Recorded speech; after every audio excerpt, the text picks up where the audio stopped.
Ashton Keith. I live in Pinehurst, North Carolina. And 4 years ago, my mom just told me that, hey, you're going to Colorado for camping. And I was like, sweet. So I packed all my bags and headed over. And it was awesome. And I came back every year for 4 years. Around here, I can definitely bond with everybody more and relating it because they've been through the same exact thing as I have. It's like, I remember when I was little, going to football practice and just seeing all the kids' dads there, just kind of sucked. You were just like, sucks. My dad passed away June 27th of 2005. I was 8 years old. We lived in Germany on Panzerkaserne base. It was definitely the most hardest thing I've ever been through in my life. Nothing ever is going to compare to it. All the counselors here are amazing. I can definitely see how they try to instill everything in us. The leadership they bring, everything they instill in us is awesome. And because you see them giving their time, it makes you want to give your time back to others. It's just, they're great leaders and just people to look up to, and I look up to all of them. Back in November 2006, Major Troy Gilbert was killed in Iraq in an F-16 crash. We were friends at Luke Air Force Base at the time, and he has two boys that were really close in age to my two boys.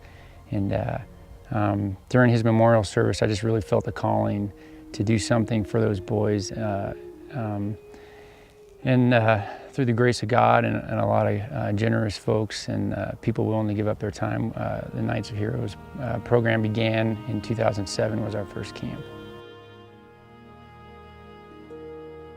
One of the activities that we do, I think, is the most telling and the most applicable to life lessons is rock climbing. It's amazing.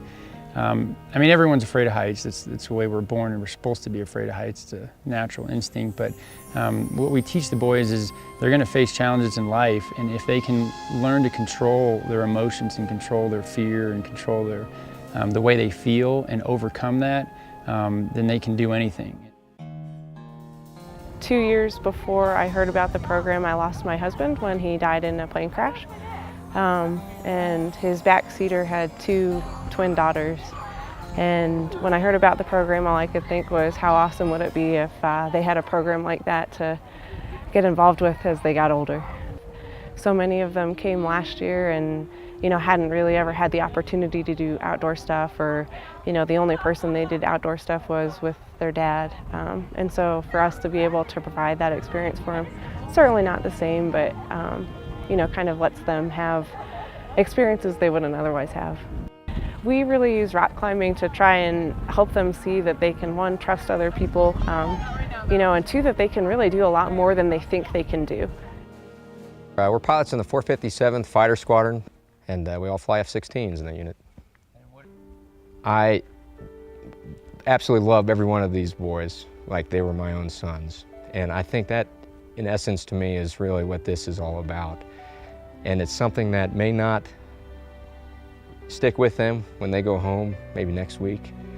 But it is my hope that in 5, 10 years, when they look back, that they look back at some of the folks that they have met, the mentors, and they realize that there are people in this life that love me, regardless of where I came from, regardless of who I am, and regardless of the circumstances that have unfolded in my life.